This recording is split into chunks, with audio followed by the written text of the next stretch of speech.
It makes sense if you, again, can get through laning phase. I think this is a lot safer. So I do think that aiming is a very good Kai'Sa. It also would work really well with the top half of the map. Now they get Drake. The T1 swapped away. They're playing for grubs, which makes sense given that they have no jungler towards the top half of the map, and they could dive here. Yep, Faker already moving in. Let's see whether they just set it up. That is going to be the snare missing as Gumayusi takes a turret shot, but I think they've got a fair bit of time to make this one work. Beryl finally getting himself here, but the taunt is going to come down. Faker going to get stunned up as the heal comes through from Beryl. Faker cannot actually get his hands onto Shiu, so he does have to ult his way out. And now it's Beryl that finds himself in an uncomfortable position. Another wave comes in, a magical journey through the turret, and first blood over to Gumayusi. Okay, are roaming over, and as of course, Beryl does have control. That's pretty big. If they can get Shiu here as well. Problem is that Dorn has TP, and Aiming obviously does not.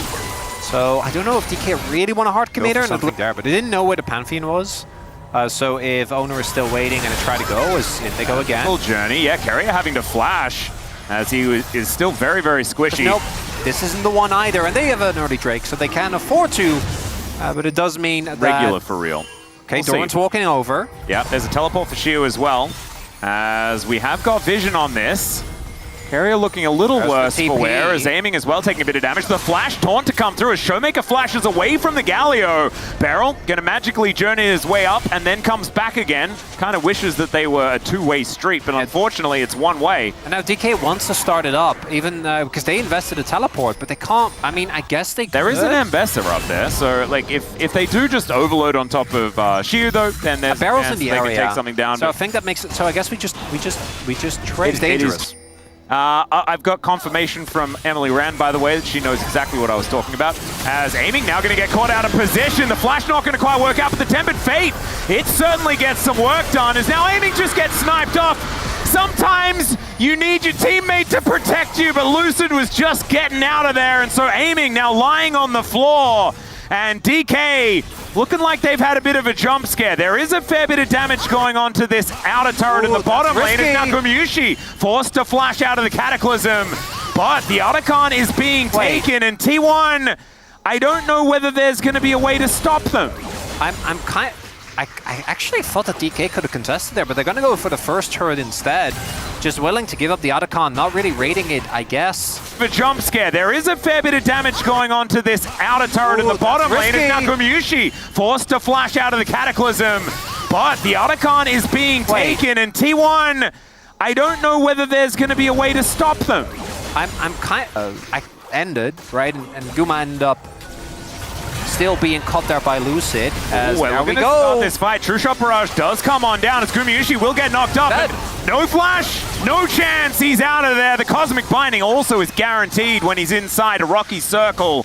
And so that's Aiming getting his revenge. We haven't talked about it that much because our expectation was that this game was going to be blown open in laning phase. But playing Jhin into Jarvan and Bessa, guess what? It's not fun if you don't have flash. Whoa, public execution as in goes Shiu, but I don't know whether that was a good idea. Still, it works as they focus down the turret, and Shiu's like, well, I'm out of here. My work is done. As Magical Journey is set up for Aiming, but he's unable to take it because he just stays a little too long. Pretty even trade unless Shelly gets some extra work done as she gets a bit of a headache. That were used. That one, I felt like, obviously it's rough as oh no! Still gets the turret, it's fine. Sometimes the turning circle just ain't as good. 5v5 is incredibly strong. Yeah, it certainly is. They are able to get the soul point. Now IE is also there for Guma. We do see T1 again, I think kind of building up that conditioning. So that is the real carrier. Yeah, True Shot Barrage comes in. Taunt not going to quite find Beryl as Faker takes the Magical Journey, but immediately then gets stunned up. The exhaust is down on this Galio as Lucid wanting to Cataclysm over the wall, and he is going to successfully do so. Rock and a hard place, certainly, where Faker was there, and he falls. DK taking that as an opportunity to head towards this Baron, and this could be a huge gold swing if they're able to make this one work. All right, we have a TP, and I think another person flanking here for T1. That's Carrier behind them. Yep, is this just Faker baiting? That's the question as Owner dives in, but the Tempered Fate is going to be there. Pop Blossom doesn't quite work as they take down Kerry to start this one off. Still Shiu, still alive, and Gumayushi. It is the steal on the Baron though as Owner locks that one down, but it is Baron for Ace here on the side of DK, and maybe they'd still take it unless Doran is going to survive. This is a bit of a weird fight that's kind of prolonging things and ruining my rhythm, but that is absolutely fine. There is the Ace. DK take them all down, so the Baron on a flank angle will be found out. Oh, he's very deep.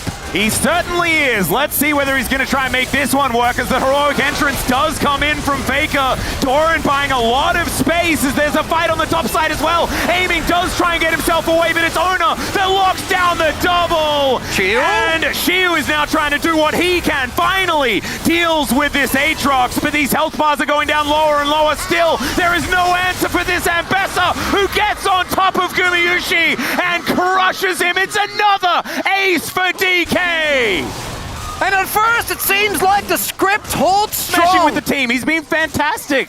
He was third in my MVP vote in the LCK Awards. This guy has been absolutely incredible. Atlas. No, I mean, I know where they are. I'm not willing to enunciate because I will not be called a curse person. As okay. That's fine. It's not that bad. I know you wouldn't do it, but this is being broadcast out to at least dozens of people. Is going to be Winds of Ward. Perfect KD, by the way. Has the death cap now, so looking pretty good. From this position, I think the biggest enemy for DK is just something they've really struggled with, which is their own consistency. Tempered Fate going to connect onto only Doran is now Lucid, just puts them in the circle. Pop Blossom there to answer, but it's Kerry that goes down first, and now they're just falling one after the other. Gets the gigantic shield, and that is looking like release Ambassador to me, as this guy is straight back to LCK Cup form. And game one, DK strikes again, Atlas! I guess, you know, the 3-1 predictors for T1, this is exactly the timeline that they were expecting, right?